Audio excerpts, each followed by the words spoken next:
Welcome to red TV. నేను మీ తేజ. పాకిస్తాన్తో పోల్చుకుంటే భారతదేశం చాలా పెద్దది.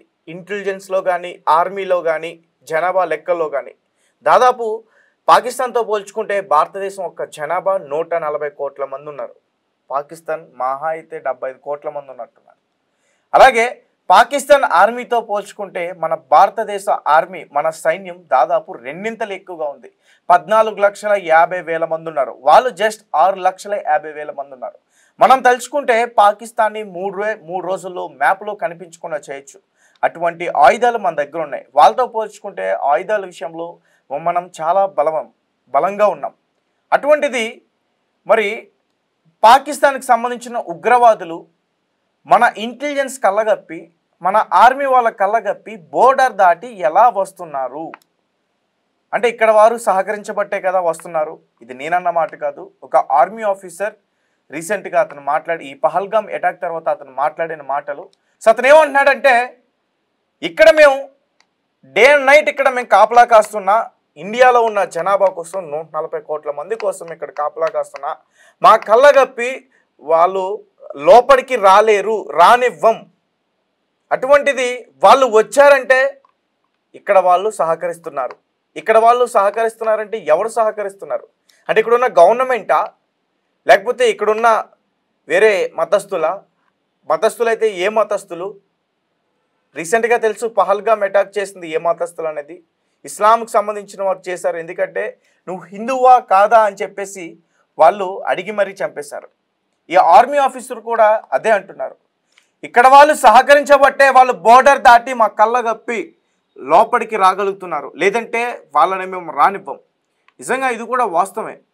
అంత పెద్ద ఇంటెలిజెన్స్ ఉంది మన ఇండియాకి. ఉన్నప్పుడు కూడా మరి వీళ్ళు దాటొస్తున్నారంటే ఇక్కడ ఎవరో సహకరిస్తున్నారే కదా.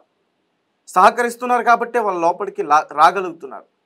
సో దీనికి సంబంధించి ప్రస్తుతం మనతో పాటు డిస్కస్ చేయడానికి యూసఫ్ ఉన్నారు. ఒకసారి ఆయనతో మాట్లాడే ప్రయత్నం చేద్దాం. యూసఫ్ గారు, విన్నారా ఒక ఆర్మీ ఆఫీసర్ ఏం మాట్లాడారో? ఆర్మీ ఆఫీసర్ ఏదైతే వీడియో రిలీజ్ అయ్యి సర్క్యులేట్ అవుతుందో ఆ వీడియోని పూర్తిగా వినటం జరిగింది. ఏదైతే ఈ పహల్గామ్ అనే దాడిలో, ఈ ఉగ్రవాద దాడిలో అమాయకమైనటువంటి హిందువులు బలయ్యారో, మత ఆధారంగా జరిగినటువంటి దాడి, ఈ దాడి జరగటానికి కారణం చాలా మంది చాలా చెప్పుకొని వస్తున్నారు. బీజేపీ పార్టీ ఫెయిల్యూర్ అని, ప్రధానమంత్రి నరేంద్ర మోడీ ఫెయిల్యూర్ అయ్యారని, లేకపోతే home minister Amit Shah failure అయ్యారని, ఇంటెలిజెన్స్ ఏజెన్సీ ఫెయిల్యూర్ అయిందని చాలా మంది మీద నెపం నెడుతున్నారు. ఇది ఎవరు ఫెయిల్యూర్ అంటే, ఇదే దేశంలో ఉంటూ, ఇదే దేశంలో తింటూ, కానీ సపోర్ట్ మటుకి ఉగ్రవాదులకి, సపోర్ట్ మటుకి పక్క దేశానికి చేసేటువంటి తిన్నింటి వాసాలు లెక్క పెట్టేటువంటి ఇంటి దొంగలు కొంతమంది ఉన్నారు. ఇంటి దొంగని ఈశ్వరుడైనా పట్టుకోలేడు అనే సామెత గుర్తుంది కదా. ఆ సామెత ప్రకారం కొంతమంది టెర్రరిస్టు సానుభూతులు ఇక్కడెక్కడో కాశ్మీర్ లో ఉంటాం కాదు, ఇక్కడ సోషల్ మీడియాలో కూడా ఉదయం లేచిన దగ్గర నుంచి రాత్రి పడుకునేదాకా రకరకాల పోస్టులు పెడుతూ ఇండైరెక్ట్ గా సపోర్ట్ చేసే వాళ్ళు ఉండబట్టి, ముఖ్యంగా ఏదైతే ఘటన జరిగిందో అక్కడ కొంతమంది టెర్రరిస్టు సానుభూతి పరులు, మరి కొంతమంది పక్క దేశం యొక్క సానుభూతి పరులు ఉండటం మూలంగానే ఇటువంటి దాడులకి ఎక్కువగా ఆస్కారం జరుగుతుంది. అబ్బే లేదండి, అక్కడ ఉన్న వాళ్ళంతా మంచోళ్ళే, అక్కడ ఉన్న వాళ్ళు హెల్ప్ చేయలేదా అంటే, మానవత్వం బతికున్నోళ్ళు, మతం గితం ఏమీ లేదు అని చెప్పి పక్కన పెట్టేసిన వాళ్ళు హెల్ప్లు చెయ్యొచ్చు, మంచి హాస్పిటాలిటీ చూపించొచ్చు. అంత మాత్రాన అక్కడ ఏమీ తప్పు జరగటం లేదు అని చెప్పి అయితే చెప్పలేం. మీరు అన్నట్లుగా మన భారతదేశం యొక్క సంపద ఎక్కువ, మిలిటరీ స్ట్రెంత్ ఎక్కువ, పాకిస్తాన్ మనతో పోల్చుకుంటే దేంట్లోనూ సరితూగదు అని మనం ఎన్ని చెప్పుకున్నప్పటికీ లాభం ఏముంది? ఇక్కడ ఇంటి దొంగలుండి ఇక్కడ రహస్యాలు అక్కడ వాళ్ళకి చెబుతూ, వాళ్ళు రావటానికి ఆస్కారం ఇచ్చి వాళ్ళకి సపోర్ట్ చేసేటువంటి కొంతమంది గంజాయి తులసి వనంలో గంజాయి మొక్కలు లాంటి వాళ్ళు ఉన్నంత కాలం ఇటువంటి దాడులు జరుగుతూనే ఉంటాయి. ఉదాహరణకు మీకు ఒక విషయం చెప్పాలి. ఇక్కడ నాకు గుర్తొచ్చింది. కృష్ణవంశీ తెలుసు కదా, డైరెక్టర్ కృష్ణవంశీ. ఖడ్గం అని, సింధూరం అని ఇలా ఎన్నో సినిమాలు తీశారు. ఆయన ఇంటర్వ్యూ ఒకటి నేను విన్నప్పుడు, ఖడ్గం సినిమా గురించి ఆయన ఇంటర్వ్యూ ఇస్తూ అనుభూతులు పంచుకుంటూ, ఆయన ఓల్డ్ సిటీకి వెళ్ళినప్పుడు అక్కడ చాలా మంది, ఒసామా బిన్ లాడెన్ గారు తెలుసు కదా, ఎంతో మంది అమాయకుల్ని పట్టణ పెట్టుకున్నాడు. వాడి ఫోటోలు అక్కడ చాలా మంది పెట్టుకొని చాలా గౌరవిస్తూ రెస్పెక్ట్ ఇస్తూ చూడటం ఈయనకు ఆశ్చర్యాన్ని కలిగించింది. ఇలానే ఒసామా బిన్ లాడెన్ గాడు అని నేను మాటల సందర్భంలో ఎవరితో అంటే గాడు అనకూడదు, గారు అనాలి అన్నాడు ఒక నాతో. అంటే ఒక వ్యక్తుల్ని మతం పేరు చెప్పి చంపేటువంటి లుచ్చాలకి కూడా మనం మర్యాదలు ఇస్తూ ఉన్నామంటే ఎంత ఇండైరెక్ట్ గానో డైరెక్ట్ గానో సపోర్ట్ చేస్తున్నట్టు ఆలోచించండి. ఇట్లా అక్కడెక్కడో కాదు, ఇక్కడ సోషల్ మీడియాలో కూడా సానుభూతి పరులు ఉన్నారు, పోస్టులు పెడుతున్నారు ఇండైరెక్ట్ గా. ఈ సోకాల్డ్ ప్రకాష్ రాజ్ గాని, సోకాల్డ్ మోహన్ లాల్ కానీ, ఎంతమంది సినిమా యాక్టర్లు అయితే ఉన్నారు, వీళ్ళు చాలా రకాలైన ట్వీట్లు చెప్పారు. వీళ్ళే కాదు, అలాగే కొంతమంది పొలిటీషియన్స్ కూడా ఉన్నారు. ఒక పక్క మన భారతీయుల్ని చంపేస్తే అక్కడ 27 మందిని వాళ్ళ పొట్టాన్ని పెట్టుకుంటే, ఇక్కడ కొంతమంది నాయకులు, వాళ్ళ పార్టీ కూడా చెప్తాను, కాంగ్రెస్ సంబంధించిన పార్టీ నాయకులు వాళ్ళు, ఒకరు మన కర్ణాటక ముఖ్యమంత్రి కావచ్చు, అతని పేరు చెప్పడం కూడా నాకు ఇష్టం లేదు. ఎందుకంటే శాంతియుతంగా కూర్చుని మాట్లాడాలంట. ఇక్కడ ప్రాణాలు పోతుంటే కూర్చుని మాట్లాడాలంట, కనీసం కూడా బాధ లేదు. అలాగే మరికొంతమంది పోస్టులు పెడుతున్నారు, నిజానికి వాళ్ళు అన్నం తింటున్నారు, గడ్డి తింటున్నారు, లేకపోతే పాకిస్తాన్ వాళ్ళు మల విసర్జన తింటున్నారు, అర్థం కావట్లేదు. కానీ నిజంగా సింధు నది ఆపేయడం వల్ల అక్కడ ఆకలితో ప్రజలు చనిపోతారంట. అంటే ఇక్కడ బాంబు దాడులు చేయొచ్చు, ఇక్కడ ఏమైనా చేయొచ్చు, ఇక్కడ ప్రజలు చనిపోవచ్చు. కానీ ఇక్కడ దేశ ప్రజలకి ఇక్కడ హాని కలుగుతుంటే కనీసం కూడా వాళ్ళకి బాధ కనిపించట్లేదు. కానీ అక్కడ ప్రజలు ఆకలితో చనిపోతే వీళ్ళకి బాధ కలిగిస్తుంది. అసలు మీరు ఈ దేశం కోసం మీరు ఏం చేస్తున్నారు? అమ్ముడు పోతున్నారు కొంతమంది కుక్కలకి. రైట్, యూసఫ్ గారు కంటిన్యూ చేయండి. జస్ట్ ఆస్కింగ్ అని అడిగేటువంటి ప్రకాష్ రాజ్ ఆ ట్వీట్ లో ఎక్కడా కూడా ఇది టెర్రరిస్టుల దాడి, ఇది మతం ఆధారంగా జరిగిన దాడి అన్న మొక్క ఎక్కడా చెప్పలా. సాయి పల్లవి ట్వీట్ పెట్టింది, వాళ్ళని జంతువులతో పోల్చింది. ఎక్కడన్నా గాని తేజ గారు ఒక జంతువు మతం ఆధారంగా ఇంకొక జంతువుని చంపటం మీరు చూసారా? ఎక్కడా జరగదు. కేవలం అది తన జీవితాన్ని గడపటం కోసమే వేటాడిద్ది, అది అవసరమైనప్పుడే వేటాడిద్ది. కానీ వీళ్ళు నా మతం కాదని, నేను మొక్కే దేవుణ్ణి మొక్కటం లేదని, నేను నమ్మే మత గ్రంథాన్ని నమ్మటం లేదని చంపేటువంటి కొంతమంది టెర్రరిస్టులని ఎందుకు వీళ్ళు కత్తితో నరికినట్లు ఖండించటం లేదు? ఎందుకు ఎక్కడో వాళ్ళ మీద లేనిపోని సానుభూతి? అంటే వీళ్ళని ఖండిస్తే వీళ్ళ సపోర్టర్స్ బాధపడతారు అని చెప్పి వీళ్ళు విర్రగిల్లి జోలపాడినట్టు ఏమన్నా అంటున్నారా? అక్కడెక్కడో సింధు నదిలో నీళ్లు ఆపేస్తే పాకిస్తాన్ లో ఉన్న జనాలు తిండి కోసం అల్లాడతారు అని చెప్పి బాధపడే వాళ్ళు సామెత గుర్తొస్తుంది, తల్లికి తిండి పెట్టలేనుడు పిన్నమ్మకి వడ్డానని చెప్పిస్తానంటే. ఇక్కడ జనాలు చచ్చిపోతున్నారా బాబు? మతం ఆధారంగా ప్యాంట్లు విప్పించి అంగాలు చూసి కల్మాను చదవలేదని చెప్పి ఒక అతను కల్మా చదివి తప్పించుకున్నాడు, ఆ కల్మా చదవకపోతే చచ్చిపోయేవాడు. ఈ రకంగా మతం ఆధారంగా జరుగుతుంటే ఈ ప్రకాష్ రాజ్ ఇప్పుడు అడిగాడు జస్ట్ ఆస్కింగ్. పవన్ కళ్యాణ్ ఏదైనా మాట్లాడినప్పుడు అడుగుతాడు అంటే ఎంతసేపటికి వీళ్ళు జస్ట్ ఆస్కింగ్ ఎవరిని అడుగుతారు? హిందువుల్నే అడుగుతారు. ఈ జస్ట్ ఆస్కింగ్ లంతా పవన్ కళ్యాణ్నే అడుగుతారు, బీజేపీ పార్టీనే అడుగుతారు, వేరే పార్టీకి అడగరు. ఇంకొక విషయం ఇక్కడ మాట్లాడాలి. కొంతమంది పోస్టులు ఎలా పెడుతున్నారంటే ఇది కావాలని చెప్పి బీజేపీ పార్టీనే చేపించింది, బీహార్ ఎన్నికల్లో దీన్ని అడ్డం పెట్టుకుని గెలవటం కోసం. ఎంత శాతకాని మాట, ఎదవ మాట. ఇన్ని రాష్ట్రాల్లో ఎన్నికలు జరిగినప్పుడు ఎక్కడా కూడా ఈ రకమైనటువంటి అటాక్లు జరగలేదు. ఎప్పుడు జరిగితే దీనికి జరిగినటువంటి కారణం ఏంటో మర్చిపోవటం కోసం ఈ డ్రామాలు. దీనికి జరిగినటువంటి కారణం ఏంటి? ఓన్లీ ఇది మతం ఆధారంగా జరిగింది, ఇది పక్కా. దీనికి ఎంత మసాలాలు పూసి దీన్ని మ్యాగ్రేట్ చేసినా గానీ ఇది పక్కా. మరి ఇప్పుడు కొంతమంది అంటారు, మరి అక్కడ కాపాడింది కూడా ముస్లింలే కదా, ఒక ముస్లిం వ్యక్తి ప్రాణం కూడా పోయింది కదా. ఆ ముస్లిం వ్యక్తి ప్రాణం ఎందుకు పోయింది? ఆ టెర్రరిస్టులు చేసేటువంటి చర్యని వ్యతిరేకించాడు. ఇలా తప్పు చేయటం, ఒక మనిషి ప్రాణం తీయటం తప్పు అని మతాన్ని దాటొచ్చి మానవత్వంతో ముందుకొచ్చాడు, చంపేశారు. అర్థమవుతుందా? ఇప్పుడు ఈ దేశ ప్రజలందరూ కూడా ఒకటి భావిస్తున్నారు, బహుశా మీడియా ఈ కెమెరా ముందు చెప్పొచ్చో చెప్పకూడదో నాకు తెలీదు, చాలామంది పోస్టులు కూడా పెడుతున్నారు, ముస్లిమ్స్ వల్ల ఈ దేశానికి చాలా ప్రమాదం, ఎప్పటికైనా సరే వాళ్ళే ముంచేస్తారంటూ కూడా కొంతమంది పోస్టులు పెట్టే ప్రయత్నం చేస్తున్నారు. సో వాళ్ళందరికీ కూడా నా రిక్వెస్ట్ ఏంటంటే అందరు ముస్లిమ్స్ ఒకేలా ఉండరు, అందరూ ఒకేలా ఉండరు. ఇప్పుడు అక్కడ జరిగిన టెర్రరిస్ట్ అటాక్లో నిజానికి అక్కడికి వచ్చింది ఇస్లాం మతానికి సంబంధించిన వాళ్ళే, పాకిస్తాన్ వాళ్ళే. ఓర్చుకోలేక చంపేశారు వాళ్ళు. ముస్లిమ్స్ని కూడా చంపేశారు, క్రిస్టియన్స్ని కూడా చంపారు, హిందువులను కూడా చంపారు ఈ పహల్గామ్ అటాక్లో. అలాగే అంటే ఇప్పుడు దీన్ని చాలామంది ఏంటంటే రాంగ్గా గైడ్ చేసే ప్రయత్నం చేస్తున్నారు. దీనివల్ల ఏంటంటే ఇక్కడ ఉన్న మతస్థులందరికీ కూడా గొడవలు వచ్చే అవకాశం కూడా ఉంటుంది. ఒక మాట ఇక్కడ చెప్పాల్సినటువంటి విషయం ఏంటంటే, వాళ్ళ మీదకి వెళ్తాం, సర్జికల్ స్ట్రైక్ చేస్తాం, వాళ్ళ మీద దాడులు చేస్తాం, లేకపోతే అక్కడ ఉన్నటువంటి టెర్రరిస్టులని మట్టు పెడతాం, ఆ యొక్క ఆర్మీ ఆఫీసర్స్ ని మట్టు పెడతాం. ఓకే, అది కాదు. దానికంటే ముందు జరగాల్సినటువంటి ఏంటంటే ఇంటి దొంగలని పట్టుకోవాలి. అసలు వీళ్ళు దేశం దాటి రావటానికి ఎవరు సహకరించారు? Main point. వాళ్ళని ఊచకోత కొయ్యాలి. అర్థమవుతుందా? జాలి, దయ, కరుణ అనేటువంటిది ఏదీ లేకుండా ముందు వీళ్ళ మీద యాక్షన్ తీసుకోవాలి.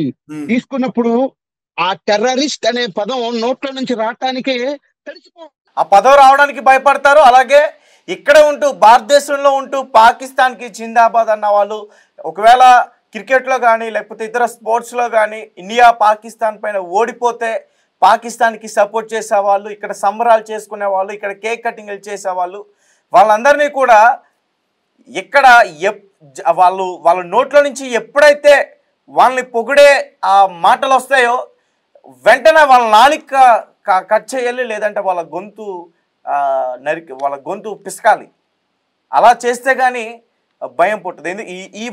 ఈ విషయం నేను ఎందుకు చెప్తున్నానంటే ఇక్కడే ఉంటూ పాకిస్తాన్కి జిందాబాద్ అని కొడుతున్నారు కొంతమంది.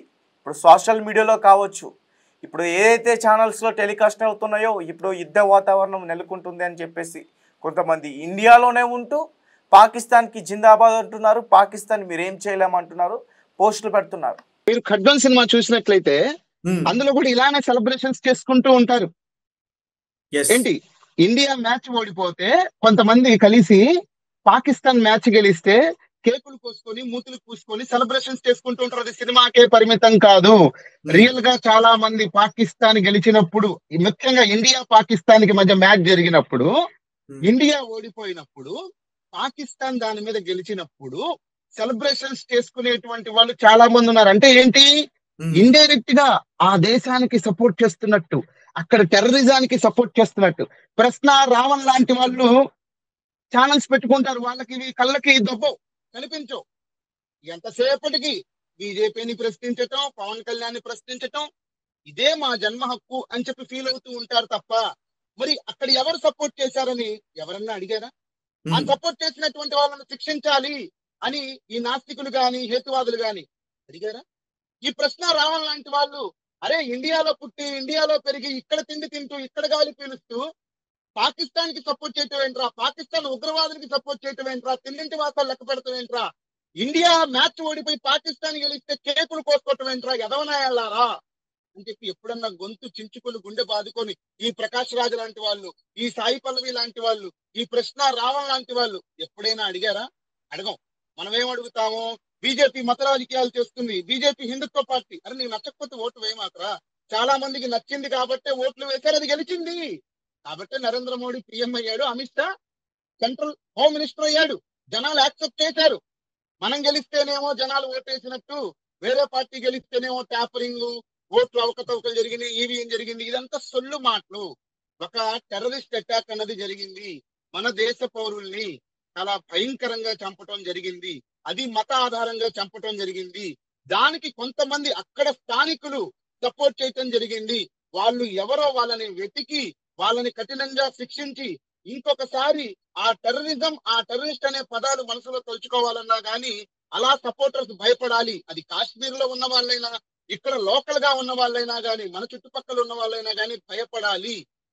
ఇప్పటివరకు యూసఫ్ గారు ఇంకొక విషయం చెప్పాలి ఇక్కడ మధ్యలో మీకు. ఇప్పటివరకు కాశ్మీర్లోనే ఈ ఉగ్రవాదులు ఉంటారు, టెర్రరిస్టులు అనుకున్నాం మనం. కానీ వీళ్ళు మొత్తం దేశం మొత్తం, మన భారతదేశం మొత్తం కూడా ఉన్నారు. ప్రతి రాష్ట్రంలో కనీసం 1000 మంది ఉన్నారట. మన హైదరాబాద్లోనే రీసెంట్గా ఈ పహల్గామ్ అటాక్ జరిగిన తర్వాత అమిత్ షా గారు తీసుకున్న నిర్ణయం తర్వాత ఈ పాకిస్తాన్లకు సంబంధించి 200 మంది పాత బస్తీలో పాకిస్తాన్లు ఉన్నట్టు గుర్తించారు. ఉగ్రవాదం 2 రకాలు. ఒకటి ఆయుధాలు తీసుకొని జనాల్ని చంపటం, అది ఫిజికల్. రెండు సైకలాజికల్ గా చేసేటువంటి ఉగ్రవాదం. అంటే వాళ్ళకి పోస్టుల రూపంలో సపోర్ట్ చేయటం గాని, మనసులో వాళ్ళ మీద సపోర్టింగ్ ఉంచుకోవటం గాని, వాళ్ళ మీద సానుభూతి పరంగా మాట్లాడటం కూడా ఉగ్రవాదమే. ఇది ఆ ఆయుధాలతో చేసే ఉగ్రవాదం కంటే చాలా భయంకరమైనది. వీళ్ళు చాలా మంది మన చుట్టుపక్కలే ఉంటారు. మన దేశంలో ఎలా వస్తున్నారు? ఇప్పుడు ఒక యాస మారిపోతేనే ఇతను మన జిల్లా వ్యక్తి కాదు, ఇతను తూర్పు గోదావరి జిల్లా, లేకపోతే ఇతను విజయనగరం, ఇతను శ్రీకాకుళం అని మనకు అర్థమైపోయింది. మరి పాకిస్తాన్ నుంచి, బంగ్లాదేశ్ నుంచి అక్రమంగా మన దేశంలో చొరబడి మన ఇంటి పక్కన మార్కెట్ లోనో మనకు తిరుగుతూ ఉంటే కనిపించడా? ఆ భాష మనకు అర్థం కాదా? ఆ ఫేస్ కట్ మనకు తెలియదా? మరి అట్లాంటప్పుడు అధికారులకి ఎందుకు సమాచారం ఇవ్వటం లేదు? మా ఏరియాలో ఫలానా వాడు వేరే దేశం నుంచి వచ్చి అక్రమంగా ఉంటున్నాడండి, వాడు మంచోడా, టెర్రరిస్టా, అక్కడ బతకలేక పారిపోయి వచ్చాడో మాకు తెలియట్లేదని చెప్పి ఏ కానిస్టేబుల్ కైనా, ఏ ఎస్ఐకైనా, సిఐకైనా, ఎస్పీకైనా, డీజీపీకైనా, ఐజీకైనా కంప్లైంట్ ఇవ్వటం జరిగిందా? లేదు. అంటే ఏంటి? ఎంతమంది అక్రమంగా ఎలా వస్తున్నారు? వీళ్ళు ఎలా తిండి బతుకు, వీళ్ళని కొనలో ఎవరు పెట్టుకుంటున్నారు? పైగా వీళ్ళకి ఆధార్ కార్డులు ఉండటం, మన దగ్గర ఉండేటువంటి ప్రతి ఐడెంటిటీ ప్రూఫ్, ఈవెన్ మన దగ్గర లేని ఐడెంటిటీ ప్రూఫ్స్ కూడా వాళ్ళ దగ్గర ఉన్నారు అని అంటే వాళ్ళకి ఎంతమంది సానుభూతి పరులు ఇక్కడ ఉన్నారు అన్నది ఆలోచించుకోవచ్చు. మొత్తం 18,000 మంది ఉన్నారు పాకిస్తానీలు భారతదేశంలో. సానుభూతి ఎవరైతే చూపిస్తారో వాళ్ళ మీద కూడా నాకు తెలిసి దేశద్రోహం కేసు బుక్ చేయాలి. ఎందుకంటే మన దేశం అంటే ఇష్టం లేదు కదా. మరి ఈ దేశంలో ఎందుకు ఉండటం? ఇప్పుడు ఈ దేశం నీకు ఇష్టం లేదు బ్రదర్, ఈ దేశంలో ఎవరు ఉండమన్నారు? పో, నీకు నచ్చిన దేశానికి పో. కానీ ఇక్కడ ఉంటూ వేరే దేశానికి సపోర్ట్ చేస్తూ ఆ ఉగ్రవాదులకి డైరెక్ట్ గాను, ఇండైరెక్ట్ గాను, పోస్టుల ద్వారానో లేకపోతే మానసిక ద్వారానో సపోర్ట్ చేస్తూ ఎందుకు ఇలా జనాలు చనిపోతుంటే నీకు హ్యాపీగా ఉంటుందా? మన కుటుంబంలో ఎవరన్నా పోతే, మన భార్యో భర్తో మన కుటుంబంలో సంపాదించే పెద్ద దిక్కు పోతే అప్పుడు ఆ నొప్పి, ఆ పెయిన్ ఏంటనేది మనకు తెలిసింది. మన కుటుంబం కాదు కదా, మన ఇంట్లో ఎవడు పోలేదు కదా, కాబట్టి ఆ నొప్పి అన్నది మనకు అర్థం కాదు. ఏది ఏమైనప్పటికీ చివరిగా నేను చెప్పేటువంటి విషయం ఏంటంటే, ఆ దేశం మీదకి వెళ్ళి యుద్ధాలు చేయటం, దాడులు చేయటం, ఆ దేశంలో యుద్ధం ప్రకటించటం ఒక ఎత్తు అయితే, మన దేశంలో ఉంటూ మన దేశంలో తింటూ అక్కడ ఎవరైతే సపోర్టింగ్ గా సపోర్టర్స్ ఉన్నారో, వాళ్ళకి ఎవరైతే ఆశ్రయాలు కల్పిస్తున్నారో, అది నాట్ ఓన్లీ కాశ్మీర్ గురించే చెప్పటం లేదు, బట్ ఆల్సో హైదరాబాద్ చుట్టుపక్కల ప్రాంతంలో మీరు ఏదైతే చెప్పారో 200 మంది పాకిస్తాన్లు ఇక్కడ ఆశ్రయం పొందున్నారు అని ఏదైతే చెప్తున్నారో, అక్రమంగా వేరే దేశాల నుంచి వచ్చి బంగ్లాదేశ్ నుంచి కానీ ఇక్కడ ఆశ్రయం పొందుతున్నారు, వాళ్ళకి ఎవరైతే ఆశ్రయాన్ని కల్పించారో కూడా వాళ్ళ మీద కూడా ఖచ్చితంగా చట్టపరమైన చర్యలు తీసుకొని ఇంకోసారి వీళ్ళకి ఆశ్రయం కల్పించాలంటే మనం కూడా చట్ట ప్రకారం శిక్షకు గురవుతాం అనేటువంటి భయం ప్రతి ఒక్కళ్ళకి కలిగేటట్లు గౌరవనీయులైనటువంటి హోమ్ మినిస్టర్ గారు అమిత్ షా గారు చర్యలు తీసుకోవాలని చెప్పి కోరుకుంటారు. రైట్ యూసఫ్ గారు, thank you so much. So చూసారు కదా, ఎక్కడ ఉంటూ పాకిస్తానీలకి పనిచేస్తున్నారు కొంతమంది భారతదేశపు పెంపుడు కుక్కలు. అసలు వీళ్ళని భారతదేశపు పెంపుడు కుక్కలు అనకూడదు, పాకిస్తానీ పెంపుడు కుక్కలు అనాలి. ఎందుకంటే భారతదేశంలో ఉంటూ వాళ్ళకి పనిచేస్తున్నారు కాబట్టి. వీళ్ళకి నిజానికి అసలు మన దేశం పైన ఎటువంటి ఆత్మ అభిమానం లేదు. వీళ్ళకి ఎంతసేపు పాకిస్తాన్ కావాలి, వాళ్ళ మతం కావాలి. మరి ఇలాంటి వాళ్ళని అసలు ఏం చేయాలి? పోలీసులకి పట్టిద్దామా, లేకపోతే మనకి దొరికితే మనమే మన చేతులతో వాళ్ళని అంతం చేద్దామా? ఖచ్చితంగా మన చేతులతో అంతం చేయడమే కరెక్ట్ అని నాకు అనిపిస్తుంది. ఎందుకంటే వీళ్ళు ఈ ఉగ్రవాదాన్ని పాకిచ్చే ప్రయత్నం చేస్తున్నారు. నిజానికి 18,000 మంది ఈరోజు భారతదేశంలో ఉన్నారంటే చాలా నాకైతే భయం అనిపించింది. ఎందుకంటే రీసెంట్గానే మనం చూసాం హిందూ దేవాలయాలపైన అటాక్స్, కొన్ని చోట్ల బాంబ్ బ్లాస్ట్లు ఉన్నాయంటూ బెదిరింపులు, ఎయిర్పోర్ట్లో బాంబులు ఉన్నాయంటూ బెదిరింపులు, స్కూల్స్లో ఉన్నాయంటూ బెదిరింపులు, ఇటు హైదరాబాద్ చుట్టుపక్కలే చాలా బెదిరింపులకి పాల్పడ్డారు. సో ఖచ్చితంగా చెప్పొచ్చు, ఇంతమంది ఉన్నారంటే ఖచ్చితంగా ఇవన్నీ చేసింది కూడా వీళ్ళే. మరి వీళ్ళకి సహకరిస్తుంది ఎవరు? వాళ్ళు కూడా పాకిస్తానీలే. వాళ్ళు మన దేశంలో ఉంటూ పాకిస్తాన్కి సపోర్ట్ చేస్తున్నారు. సో వీళ్ళని ఖచ్చితంగా నడి రోడ్డు మీద చంపాలి. చంపితే కానీ వేరే వాళ్ళకి ఇలా చేయాలంటే భయం పుట్టించాలి, భయం పుట్టాలి ఖచ్చితంగా. వాళ్ళు హిందువులు కానివ్వండి, ముస్లిమ్స్ కానివ్వండి.